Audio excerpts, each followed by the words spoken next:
Hello everyone and welcome to today's MONDAC webinar in association with Cooley, covering the modern product liability and adapting to the changing risks for product manufacturers in the US and Europe. My name is Dan Sampaio and I'm joined by a wonderful panel to take us through today's discussion. But before I do hand over to the panel to begin today's webinar, a housekeeping item. You can submit questions to our panel by typing them into the questions pane of the toolbar on the right-hand side of your page. The panel will endeavour to answer as many questions as possible during the Q&A session, but please do reach out after if any additional information is needed. It's now my pleasure to hand you over to Rod to begin. Thank you. Thanks very much, Dan, and welcome to everyone. We're really pleased that you've been able to join us, and we're really pleased to be able to give this presentation on what we're calling modern product liability. We have a fantastic panel for you. My fabulous colleagues from various parts of the world who are part of our international products law team. As a team, we work together all the time on a daily basis. We're working shoulder to shoulder on issues for our clients. So it's great fun for us to be able to get together in this context and connect with you all as well. As Dan mentioned, and thanks for the kind introduction, Dan, we are very happy to take questions.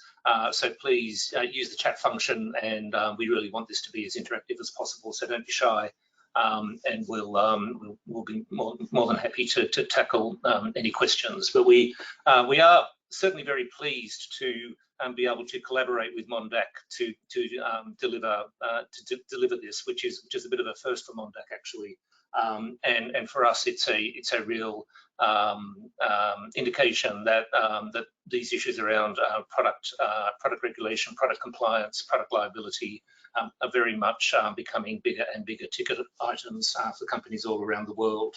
And you'll be hearing from each member of our team on different aspects. Just by way of introduction, you'll first hear from Emma Boucher. Emma's based in our Brussels office. Emma deals regularly with international issues, being in Brussels, a big focus on European issues, and Emma's very much an ear to the ground and feet on the floor, as it were, in Brussels for our team in terms of what's happening in that very important part of the world. Then we'll be crossing the Atlantic and you'll meet Sean Skolke. Sean's based in our Washington, DC office, and Sean, amongst various other things, is involved on a daily basis with issues with the Consumer Product Safety Commission, product safety issues in the United States. He's extremely experienced, has a lot of insight, and I know you'll enjoy hearing from Sean. Then we're going to keep traveling west and head to California, where we'll hear from Bill O'Connor. Bill's in our San Diego office. And Bill spends his time dealing with product liability litigation and related litigation issues. So we'll get some great insights from Bill on what's happening on that side of the Atlantic. We'll come back to London to hear from Carol Holly. Carol is very much a foundation member of our team here at Cooley, extremely experienced in handling international product safety, product compliance issues. And then we'll finish off with Claire, who many of you will already know, as with all of the others, and Claire handles all aspects of modern product liability. In fact, it's, she coined the phrase. So it'll be great to hear from Claire at the end of it. But just to start with, I mean, what we're going to try to do today is present a picture of what's going on in the world. You know, try to do this in some respects at a fairly high level because there's a lot to talk about, and the world's a big place. But there is a lot of things going on, and companies are feeling it. Or anyone who practices in this area knows that there is pretty much an unprecedented wave of reform and change happening at many levels around the world, and that's what we're going to be talking about today. We often reflect on what's driving this change. Why are we now seeing what is an unprecedented level of change and adjustment and increase in risks? And as we see it, we think there are some sort of very discernible drivers of these changes around the world, in Europe, in the United States, and in other parts of the world. The first is new technologies. that certainly the regulators around the world have been fretting for a long time about whether existing well-established regulatory regimes have been fit for purpose when it comes to the challenges of connected products, artificial intelligence, 3D printing, automated products. That has generated a lot of talk at policy level around whether existing systems are fit for purpose. And as you start to look at what is behind a lot of the measures that we're seeing now, the changes that are being made, new technologies is front and center in all of those things. Another area is an increased focus on the circular economy, on sustainability, and we're starting to see this crossover very significantly into product regulation now, and perhaps the traditional distinction between product safety and environmental protection. That distinction is now gone effectively, and the policy approaches to product regulation around the world are much more blurring those concepts. And there's a lot of policy now around product safety and product regulation being driven from a sustainability point of view. So you'll hear a bit more about that. We're also seeing a greater focus on consumer rights, that consumer rights laws are being developed in some respects led by Europe, but we're also seeing what we call hotspots in consumer rights around the world. And it's the development of those rights that also impacts on the risk profile for companies. And alongside that, a much greater awareness amongst consumer groups and communities about those rights and about expectations. So as we're seeing the world becoming a more connected place in so many ways, there's that connectedness between consumers around the world, the connectedness between regulators and the way in which they talk to each other and in some respects collaborate, that's leading to this wave of reform that we're seeing around the world. So we think it's very helpful to bear those things in mind, that as we start to think about how to grapple with the changes and deal with the details, having some awareness of why it's happening, I think help us be better prepared and better anticipate where all of this is headed and where we're all going to end up. So with those sort of general thoughts in mind, I'd love to hand over to Emma to start to kick off our discussions. And as I said, we're looking out for your questions as well. So let's make this collaborative, and over to you, Emma. Thanks, Rod, and thanks to everyone that's listening in for joining us today. So the title of my contribution, or what I was asked to speak about, is Turning Tides, the wave of regulatory reforms that are confronting product manufacturers in Europe. And just looking at that now, thinking maybe it should have been called something a bit more dramatic, like the tidal wave or the storm, just because there really is so much going on in the EU at the moment. And I think it's fair to say that our team here on the screen and the others who are not here have been collectively doing products law for a very, very long time, but we've never seen this level of change before. So where do we start? I've tried to group the developments together into three big buckets, because as Rod said, we can identify a couple of common threads behind all the new product regulations that are coming out. So the first one is digital, the second one is green, and the third one is enforcement. And what I want to do today is just talk through some of the most important changes in each of these three areas. So if we start off talking about digital, and I think just to take a step back, in Europe there is a lot of political will at the moment to be the first mover in regulating the tech space. And we saw that when President von der Leyen got appointed as the President of the European Commission. That was back in 2019. In her opening speech, she said, Europeans need to make sure that we shape our own approach to the digital world. And we really are seeing this playing out right now in a whole host of areas, with Europe taking a super proactive approach to regulating tech, and that's including in the products field. And I think even if you're not based in Europe, it is worth paying attention to this, to what's going on, because we do expect to see similar trends adopted elsewhere. So one big theme in products law is that we're increasingly seeing the EU trying to basically extend the reach of our product regulation to also cover software as well as hardware and more traditional tangible products. So we're seeing that in Cyber Resilience Act that was proposed by the Commission in September. and that's about new cybersecurity rules for connected hardware products, so things like mobile phones, but also embedded and standalone software, things like mobile apps. We're seeing similar trends in the proposed update to the Product Liability Directive, and that sets out the rules on strict liability for manufacturers of defective products. And what the Commission has proposed is to update these rules to make it easier for consumers to bring claims on one hand, but also to cover a broader range of products like software, connected devices, and other types of new tech. Another interesting feature of that is that it covers new types of damage that we haven't seen covered before, such as data loss.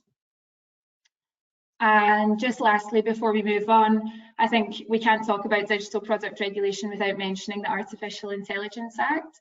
So this is an absolutely huge piece of legislation that's been identified as a high priority for Europe, who considers itself very much leading the way in terms of regulating AI. It's being negotiated right now, but once it's adopted, it's likely to cover standalone AI systems as well as AI when it's integrated into products.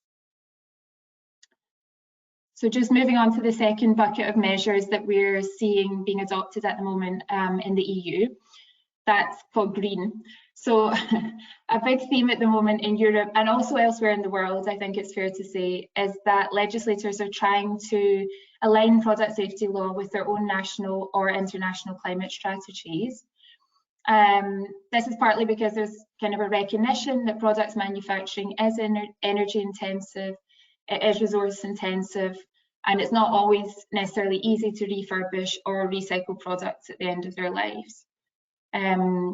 So just to give a couple of examples of that from the EU, as part of the Green Deal, that's the kind of environmental strategy that the EU has, the European Commission's announced a right to repair for consumers. And the idea behind that is that it's better for the environment to repair products rather than recycle them or throw them away at the end of their life. But obviously that does have impact on the safety of the products. So in order to develop this right to repair, we've seen various pieces of new products legislation have been proposed. And one example of that, a recent example, is the new eco-design measures for mobile phones and tablets. They're going to require manufacturers to keep spare parts available for a certain amount of time after the product has been placed on the market, and also provide repair instructions to end users and third parties, again for a specific amount of time after the product has been placed on the market. Lastly, just before we go on to talk a little bit about enforcement in the EU, we're also seeing a big emphasis on increasing transparency about products to try to reduce greenwashing. So greenwashing refers to misleading claims about sustainability, about the durability of a product, or generally its environmental performance. There's been quite a few new legislative proposals recently that are touching on greenwashing issues. And just to give one example of that, we have the Sustainable Product Regulation, which proposes to introduce what we call digital product passports. So these are passports that are accessible via QR codes on the label of the product or next to the product. And the idea is that that will give consumers, authorities, and also NGOs information about the sustainability profile of the product. So it's not been completely defined yet, but we're expecting that to cover things like the carbon footprint of the product. And the idea is that if we have more transparency, then that can be a tool to kind of cut down on greenwashing claims. So lastly, I wanted to talk just a little bit about enforcement in the EU. As I've said, there really is a lot going on at the regulatory level, and the EU has come out several times saying that they're keen for all these new laws to have teeth, so that they actually mean something and they actually are enforced. You might have heard already this morning we had some big news, which is that the General Product Safety Regulation, which is going to update the General Product Safety Directive, has been agreed upon this morning. So that means there's political agreement, and then the next step is a sort of formal rubber stamping and then publication in the EU official journal before it enters into law. There's several reasons that this is being updated, and one of them is to increase market surveillance and also enforcement. Now, we've not seen the absolutely final text yet, but based on what we've seen from the proposal and from the press reports, We're expecting mandatory requirements for reporting accidents or safety issues within quite tight deadlines, and also stricter obligations for online marketplaces to reporting and also removing dangerous products from their platforms. And lastly, before I hand over to Sean, just in terms of enforcement, it's also worth mentioning the Representative Actions Directive. So this is a law that's already been adopted, and it's going to apply from June 2023, so not too far off, in about 6 months' time. And we are really expecting this to revolutionise the way that enforcement takes place in Europe. It's going to introduce mechanisms to have sort of class action style litigation in all of the 27 EU member states. Now, quite a lot of the product laws that we've spoken about today will come within the scope of these representative actions regimes. And so we do think that's going to have a huge impact on the way product safety is enforced in Europe. And just with that, I want to now hand over to Sean, who's going to talk us through what are the trends that are happening on the other side of the pond in terms of CPSC enforcement. Great, thanks so much, Emma. Yeah, there's a number of important updates from the U.S. Consumer Product Safety Commission. I'll try to go through them at a high level in the limited time we have here. But if I had to put it into a few words, it's that this agency has become much more aggressive in terms of both rulemaking and enforcement. The CPSC now has a 3-1 Democratic majority, with Commissioner Mary Boyle swearing in back in June, as well as Commissioner Bayoko's departure from the agency in October. We expect the agency to stay at a 3-1 Democratic majority for actually a significant period of time. And with that, the agency is likely to continue its aggressiveness push. So I've already used the term aggressive a few times. What do I mean when I say, the agency is becoming more aggressive? It means a few things. So first, we're seeing an increase in CPSC unilateral press releases. For years, CPSC unilateral press releases were few and far between. And that's these press releases where CPSC comes out on their own and warns consumers about the dangers of a consumer product. They come out and they say this product is dangerous, and this company, this manufacturer has not agreed to perform a recall. Historically, CPSC would rarely make these, and you typically see them at the same time when the agency would file an administrative action to try to force a recall. However, within the past year, we've seen a big uptick in the number of press releases that have been announced. But we're not only seeing an increase in the actual published press releases that the public sees, but also we're seeing an increase in the number of threats, frankly, CPSC makes towards manufacturers. That they go ahead and behind the scenes say, hey, we're going to send out this press release if you don't agree to perform a recall. So we believe these unilateral press releases are a thing that are here to stay, and we're just going to be seeing more and more of them. The second thing we're seeing is an increase in pressure on retailers to conduct recalls. The agency is increasingly working with retailers where manufacturers are declining to perform voluntary recalls. Rather than continuing to get into a fight with manufacturers, the CPSC knows that they can lean on the sellers of these products to perform recalls. Retailers may have less skin in the game when it comes to existing inventory. Retailers' contracts often require reimbursement from manufacturers for product recalls. And for those reasons, retailers, they just may be more apt to perform recalls when manufacturers refuse to do so. CPSC does have jurisdiction over both manufacturers and retailers alike, and for that reason, CPSC will continue to exploit that to pressure manufacturers to perform those recalls. Essentially, they'll say to the manufacturers, hey, if you all are not going to do the recall, we'll just go to your retailers and see if we can get them to do it. So that's the second way the agency is becoming more aggressive. A third thing we're seeing is an increase focus on recall effectiveness. The CPSC is seeing themselves an increased pressure from Congress regarding what it believes to be low recall participation rates. To fight this, CPSC is requiring recalling companies to take a number of steps aimed at increasing recall participation. They want consumers to send back more and more of their recalled products. And so to get better recall participation, they'd like companies to do a few things. The first is they want companies to post multiple times to multiple different social media platforms. So historically, recalling companies could post potentially once to each of Twitter and Facebook, maybe Instagram, if they had it.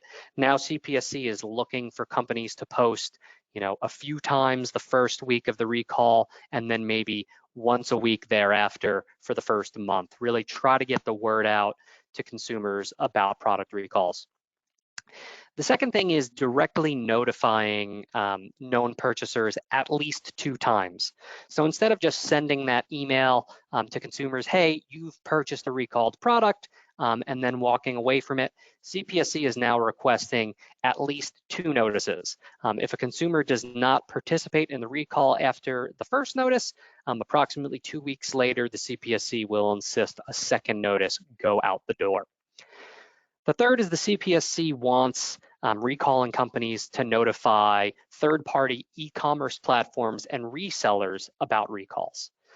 They want these platforms to go ahead and notify their known purchasers, as well as they want recalling companies to monitor those third-party sites to request that recalled products not be sold there. So for example, if you're a recalling company, CPSC wants you to, for example, take a look on eBay and say, hey, it looks like our recalled product is being sold there. We need to go ahead and immediately notify them to take that listing down. CPSC is also kind of piloting some new things. In terms of direct notification, in some contexts, they are asking companies to send text messages to known purchasers. So it's no longer just emails or hard copy letters to notify consumers that their products have been recalled, but they may be requiring text messages as another way of getting the word out. And then finally, I think, in my opinion, most aggressive, CPSC has been potentially requesting that recalling companies do paid advertising of their recall. So rather than just the quote unquote free social media and website postings, CPSC is increasingly requesting paid advertising be done to get the word out. Finally, the agency is looking to require publication of recall participation statistics. They've done this for a number of years, but they're really ramping up their abilities and their willingness to publish this information. The next thing, and perhaps one of the most important ways that we can see that CPSC is getting a little bit more aggressive here, is that there's an increased focus on civil penalties. Thus far in 2022, there have been 5 civil penalties announced, ranging from $5 to $13 million. This is in comparison to only 1 civil penalty in 2021, none in 2020, 2 in 2019, and 1 in 2018.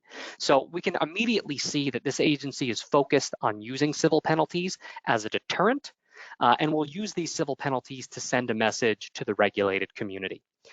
There have been multiple statements from CPSC commissioners to make clear that the agency is looking to increase the frequency and the amount in terms of dollars of civil penalties. These statements have included words that note the agency's $17 million cap on civil penalties is insufficient to actually work as a deterrent.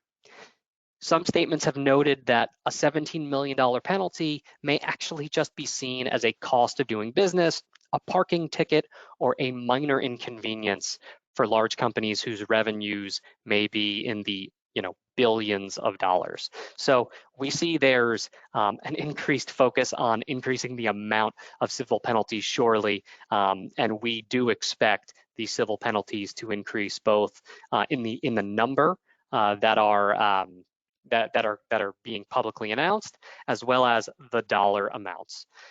Finally, the agency's announced its willingness to work alongside the Department of Justice for referrals to the agency for investigation.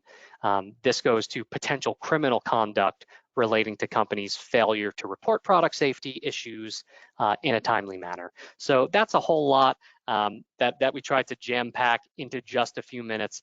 I'll now hand it over to Bill O'Connor to stick in the United States and talk about some class action litigation, product liability litigation trends. Thanks, Sean, and it's good to be here as part of this presentation. I'm going to focus on the liability part of the equation, which really does fit in hand in glove with what we're seeing as far as the trends on the product safety and regulatory side of the equation that Sean covered. Just like we're seeing there, the increased liability risk in the US is growing and as broad as ever.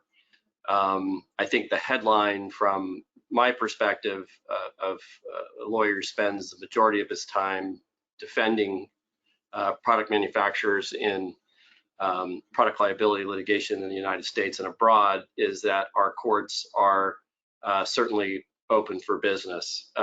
There's been a lot of activity over the last couple of years in the product liability area, and the bottom line is it is a significant business risk for all of our clients, and it's getting even more significant by the day.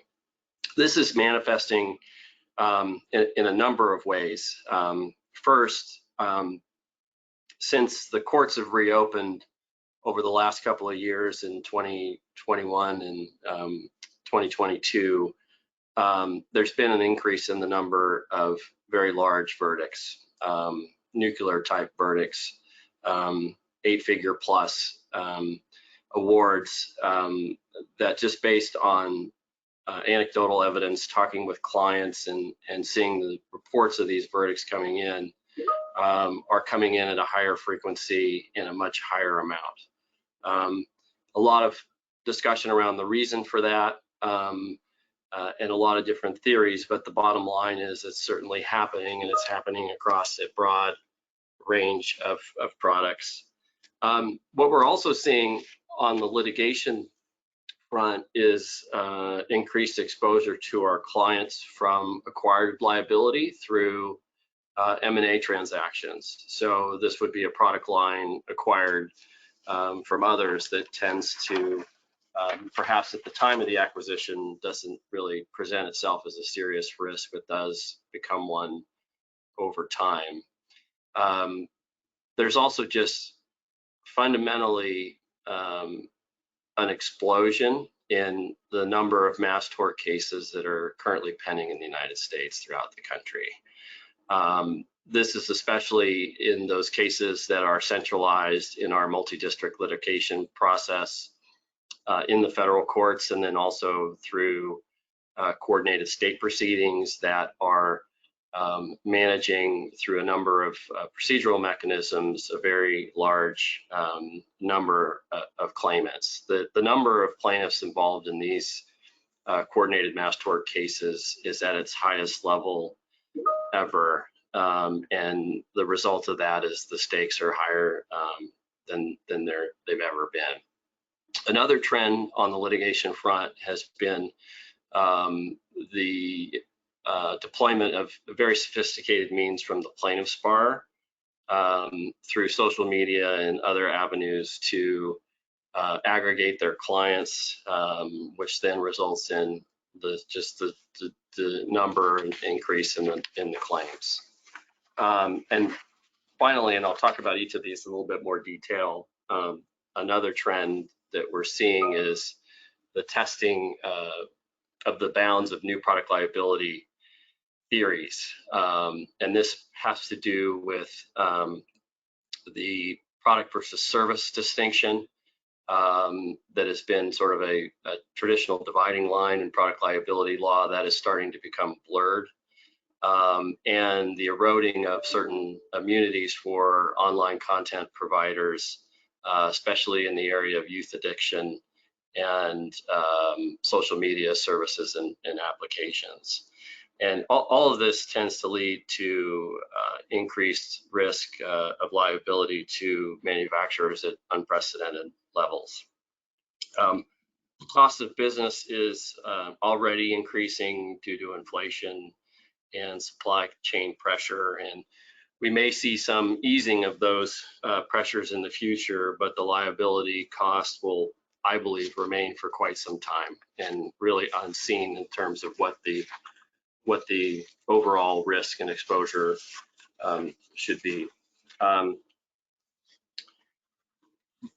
Coming back to the verdict issue, one thing to note, typically there's been certain very plaintiff-friendly jurisdictions in the United States where it wouldn't come as a surprise to most product liability litigators that the amounts are so high, or that the liability determination on what would appear to be slim evidence of a defect or causation, that there was liability nonetheless found in certain hotspots throughout the country. One of the things that we're noticing is there's less concentration of those nuclear type verdicts in certain jurisdictions. They seem to be spreading throughout the country to jurisdictions that you wouldn't typically think of for high awards and findings of liability on slim evidence or the absence of causation. The takeaway for that, from my perspective at least, is that counsel's greater caution at the early stage of cases that we handle, making strategic decisions in light of this new paradigm, and just absorbing the reality that cases are more expensive to both defend and manage and then ultimately resolve through either verdict or settlement. On the M&A activity front, given the increased exposure that we're seeing there from products acquired from other companies, one lesson learned would be more rigor during the due diligence process.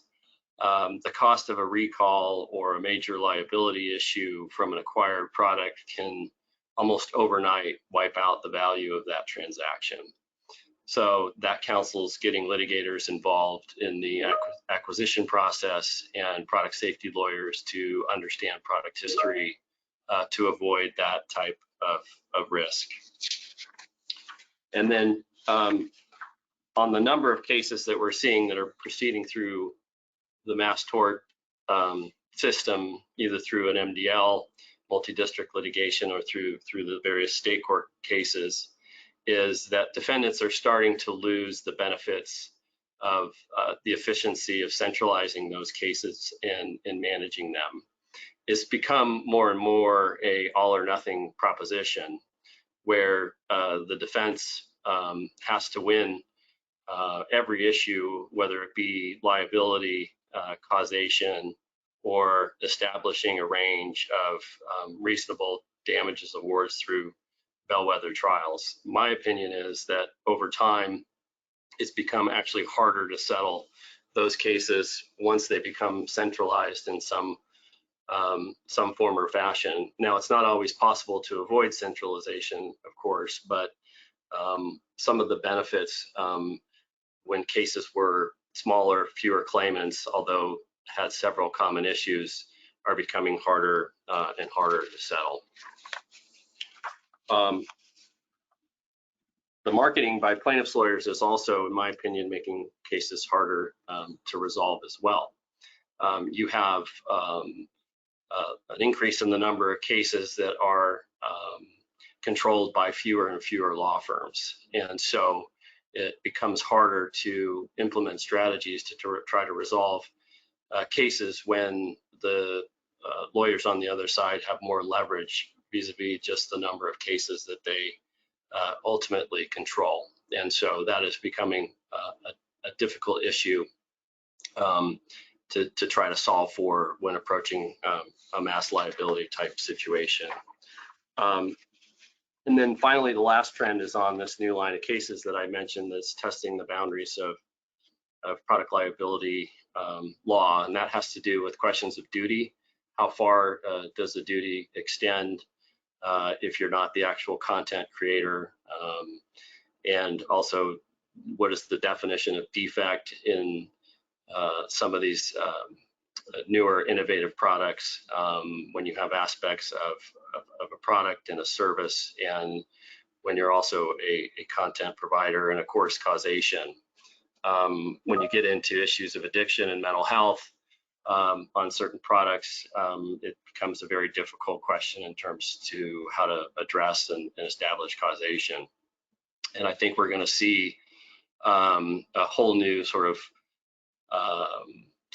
a construct of what the law requires for these types of products that'll take some years to develop and will be constantly changing over time. So if I had one message for people who are attending and trying to absorb a lot of content in a short amount of time on my area, is call your product liability litigator early. Don't necessarily wait until a lawsuit gets filed.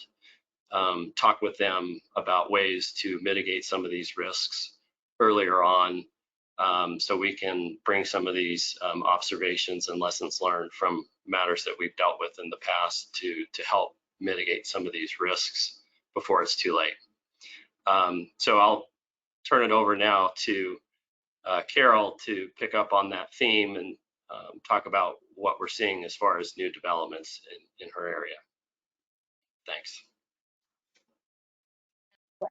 So before I kind of launch into the various points that I'm going to try and cover in the next 6 or 7 minutes, I just wanted to briefly set the scene and reorientate ourselves. Now we're all back on this side of the pond, so you have a sense of what I'm going to be talking about.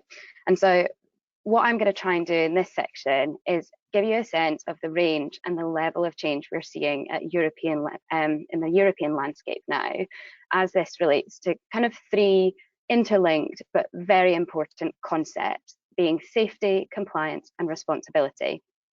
So I'll touch on each in turn and give you a bit of an overview and an example or 2 for each. But I hope you'll forgive me. I will first start with a very brief lawyerly caveat that this is going to be a bit of a gallop through some really big topics. We just want to give you a sense of the breadth of the change.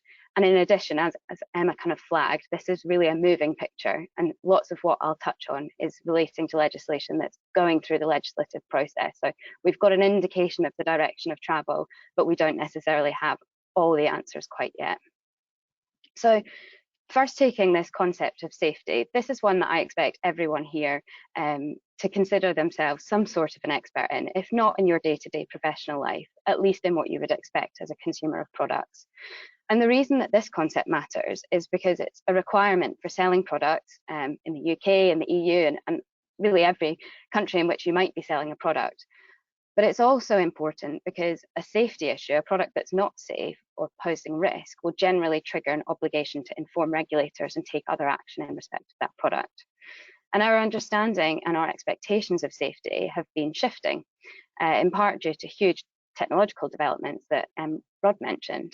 So that's both from a practical perspective as well as a regulatory one. The question is really becoming what we understand by safety and what can and should we be taking into account when evaluating whether or not a product is safe. And so I'm going to come back to the legislation that Emma mentioned that was agreed at a European level today, the General Product Safety Regulation. This is very much hot off the press and we don't yet have the final text, but based on what we've seen throughout the legislative process, we're expecting a much more prescriptive but also broad indication of the sorts of factors that will have to be taken into account when evaluating and determining whether or not a product is safe.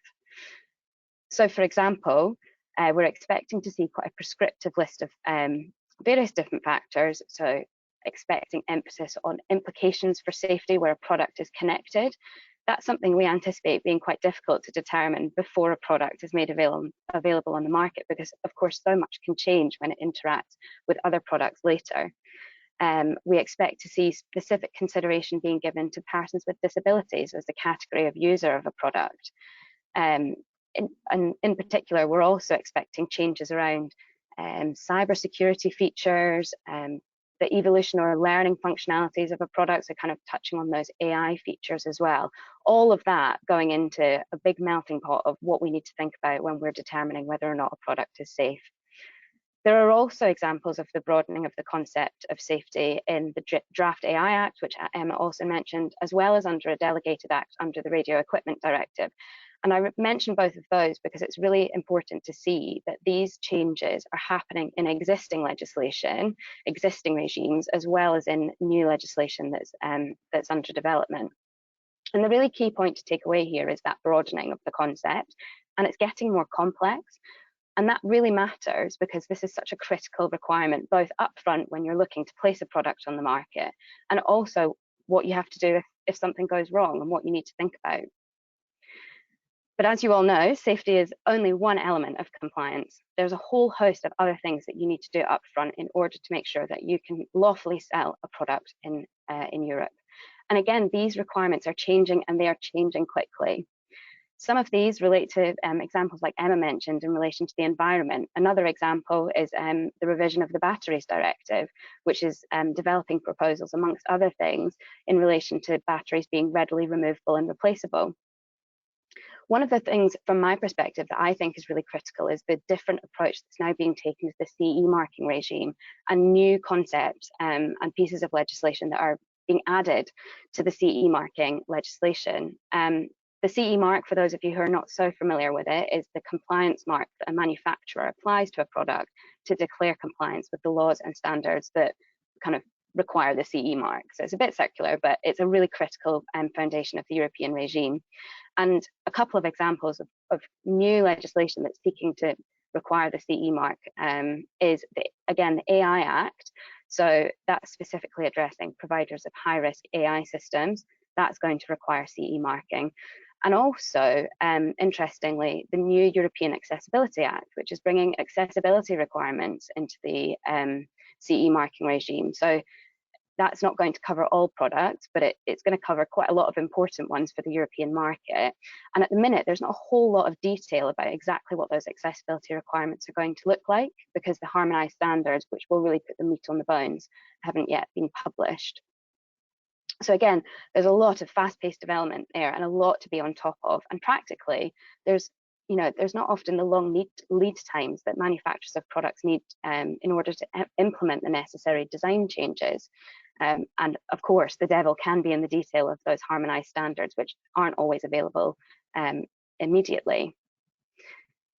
And then finally, I just want to turn to touch on changes in the concept of responsibility. And this is a really critical piece of the jigsaw puzzle because it tracks back to who has to do what and when. And changes in this area have really been driven by the kind of usurping of the traditional supply chain and the rise of online sales.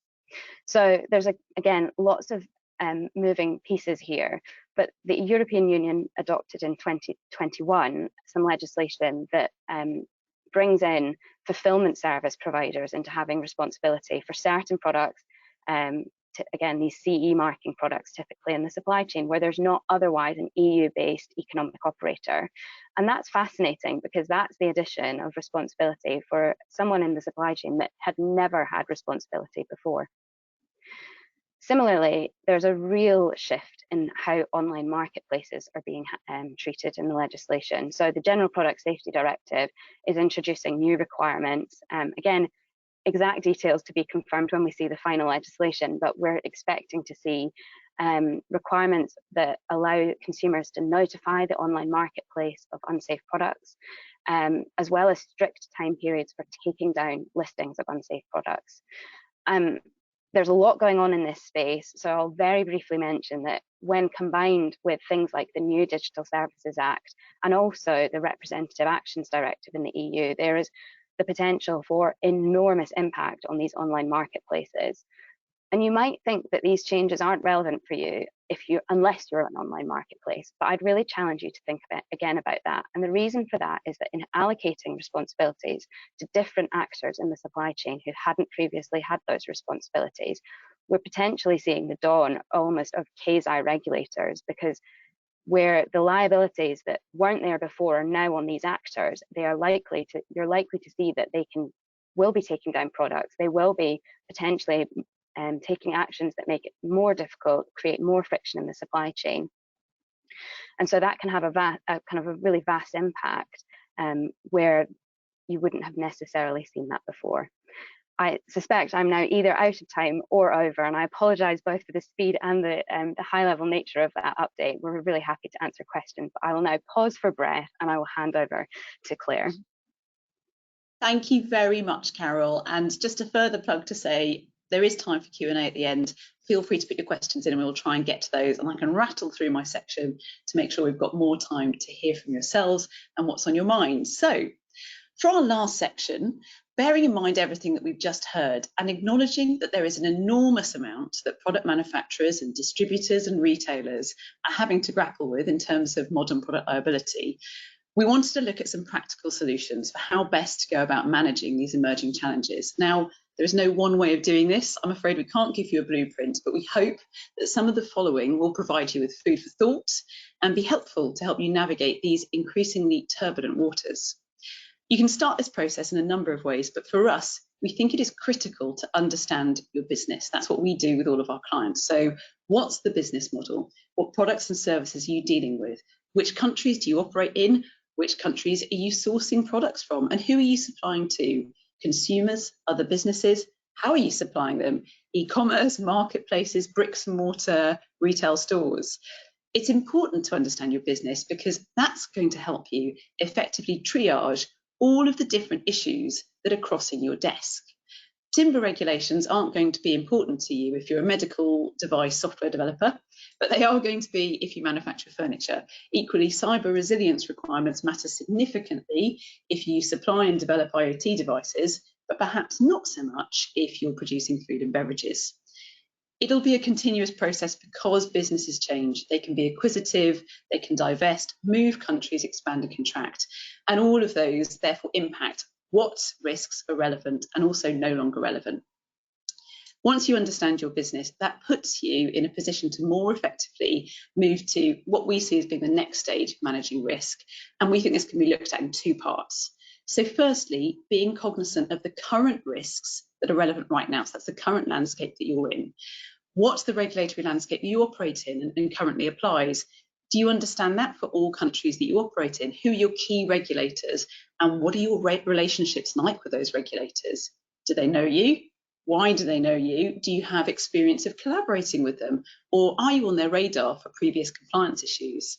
What about ongoing litigation that you might have in certain countries or wider litigation that other similar businesses are experiencing? It's really important to learn from others. Don't just wait for the learnings to happen to yourself, but look at what others are doing and what others are experiencing and learn from them. Your consumer complaints, how are these monitored? Do you have a way of ensuring that serious issues and themes are picked up and acted on, being dealt with consistently and escalated appropriately? What about your reports from quality control and quality checks? Media reports, wider industry issues, and also enforcement trends, which we've talked about quite a bit today. Collectively, when you put all of these different areas together, that can help you build your current risk profile.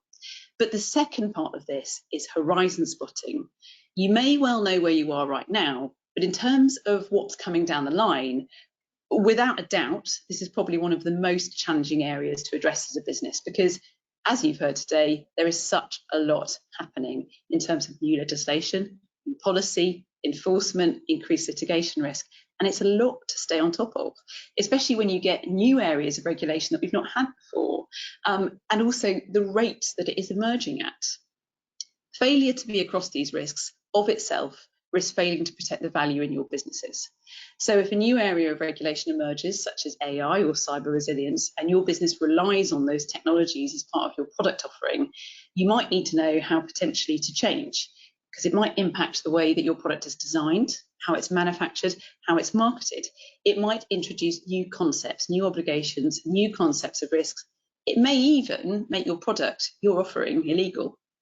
Specific to regulation and policy, failure to be across these also means that you could be missing out on the opportunity to be involved in the development of them. For example, the EU takes a consultative approach to developing legislation, providing opportunity for feedback at certain points, and being able to feedback at certain points can be instrumental into how that legislation is developed. Scanning the horizon can seem overwhelming, even for the largest of organisations. We have people here at Cooley who are dedicated to it, and we know firsthand how challenging it is, but there are things that you can do to help. And genuinely, these are the things that we practically employ within our own business, within our products team. Identify helpful resources. That could be blogs, it could be law firm blogs. Some of these blogs might be behind a paywall, and it might well be worth paying for that paywall to get to that information. Government websites, friendly lawyers that will share information, friendly regulators, friendly academics, all potential sources of information. Attend conferences, attend relevant conferences. There are certain organisations out there that put on conferences which can be really helpful melting pots of information and can help you make really valuable connections in this area. Regulatory engagement is really important, and you'll see that certain regulators can be brilliant with how they engage with businesses. The UK Product Safety Regulator, OPSS, does something called Business Reference Panel, which is fantastic. It's where businesses can go along, talk directly to the regulator and ask lots of questions. Regulator websites can be helpful sources of information. So the CPSC will publish information about particular product safety risks they see, particular products that are recalling. The European Commission has the EU Safety Gate, which can help you identify products which are being recalled and can help you identify trends. You can set up litigation alerts. You can see reports on enforcement trends. Also, we'd urge you to look at your partnerships with people. So that might be with law firms. We often visit clients and tell them what's on the horizon. It might be the trade organisations and trade bodies that you're members of. Are you getting information from them? How about within your organisation, perhaps your regulatory affairs team, perhaps the engineers, perhaps people on the board? Also, consider tasking people with responsibility and empower them. Who in the business can report back to you on these issues? Who can run point? There will be certain people in the business who are really passionate about this. They might be particularly passionate about health and safety, might be very passionate about ESG. Take those passions and empower them to be all over these potential areas of risk. But once you have this information, what do you do with it? We talked about this being a tsunami or a tidal wave. So it's just as important that when you get this information, you have a process to quickly establish whether or not the areas of risk that you're seeing need immediate attention, monitoring, no attention. Are they relevant to all of the business or just part of the business? No one size fits all for how you're going to go about this, but ensuring that you triage and disseminate the information about risk is important to ensuring that they'll be addressed. Finally, have processes and procedures in place to make sure that this is part of the day-to-day fabric of your business, because it is all well and good setting up these processes, but not staying on top of them and not making them part and parcel of how you operate means that they just will fail to pick up the information that you need. I should also say, on the helpful resources point, as one final plug for us, we have a blog called Cooley Product Wise, and if you sign up to that, you will receive timely alerts about new areas of litigation and policy that we make sure we stay on top of. Now, I rattled through that because I really wanted to move on to some of the Q&A, and we've had a couple of questions that have come through. The first one of these, actually, I'm going to turn to Rod first and then to Sean, which is, are there any significant differences in third-party testing standards between European countries and the US? Yeah, it's a great question, and thanks for asking it. I'll hand over to Sean in a moment to sort of get a few views on the US position. But I mean, I think part of the answer is to understand that from a regulatory perspective, the US and Europe come from very different traditions and have a very different approach to product regulation.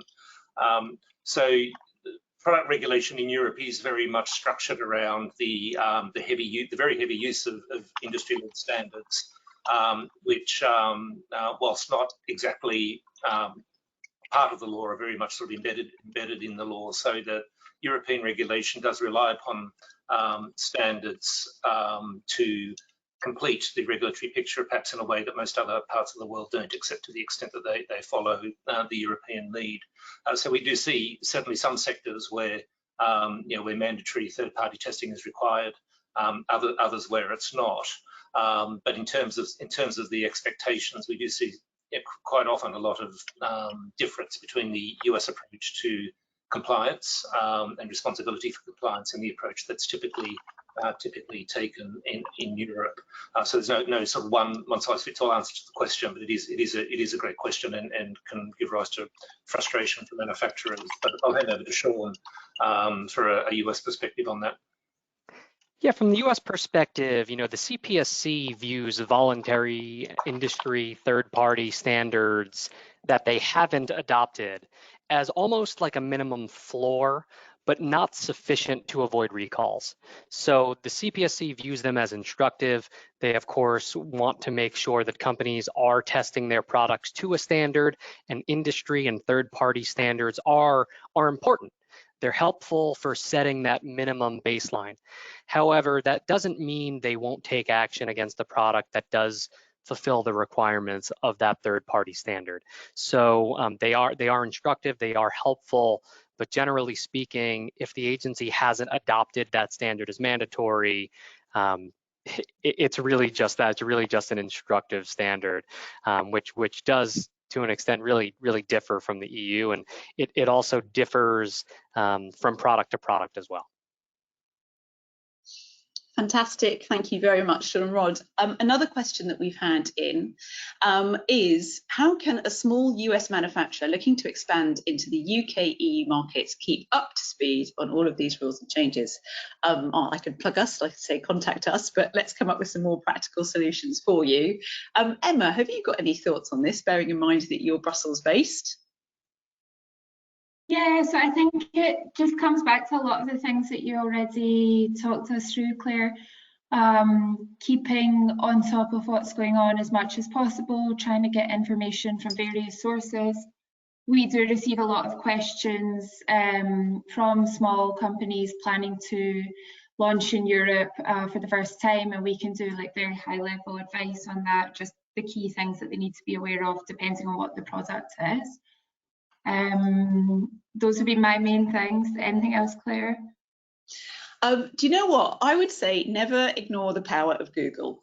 In terms of, if you genuinely are a very, very small organisation and you need to think about where to start, genuinely getting into Google and getting into searching things can help you start to identify organisations that are relevant to you, blogs that might already be into this.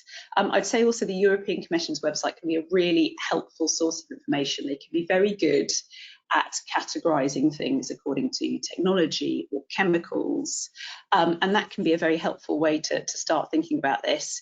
But as Emma said, I do think like reaching out to people who are experts in this area can really help you. A lot of them are always very happy just to have initial conversations just to set you on the right path. I'm conscious that we are coming up against time. There is one, I'm going to ask one question quickly, and this might be one for Bill or Rod, so up to you to jump in first. Getting international products liability coverage for my goods appears to be a challenge and costly. Any helpful suggestions? You want to talk about Bill? Well, it's certainly true that the cost of liability insurance is gone up, and the opportunity to increase limits is costing more and more. There are certain specialty brokers that can help for specialty markets to open up other opportunities. We have a list of those folks. If you're interested, I can help offline, but the market tends to move as a whole, and certainly the cost of product liability insurance has become a real issue and very cost prohibitive. Usually we find out about that on the back end when we're trying to defend a matter and have limited insurance resources available. But all of the things that I mentioned are driving the cost of the insurance. One thing that will happen that I think will result in some softening of the market is there will be increased investment with what's going on in the economy into the insurance markets, which will result in more capacity. Hopefully then that'll result in lower rates, but that's going to take about 6 to 12 months for that to kick in. Brilliant. Thank you very much, Bill. I'm conscious that we're running up against time, so I think it just remains to say from all of us at Cooley, thank you to Mondac for hosting this webinar. Thank you all for coming. I hope you found some of what we've said today helpful. And if you do want to continue the conversation, please feel free to reach out to any of us. Dan, I'll hand back to you. Thank you very much, Claire, and thank you to the rest of the panel for joining today. It's been a really insightful session.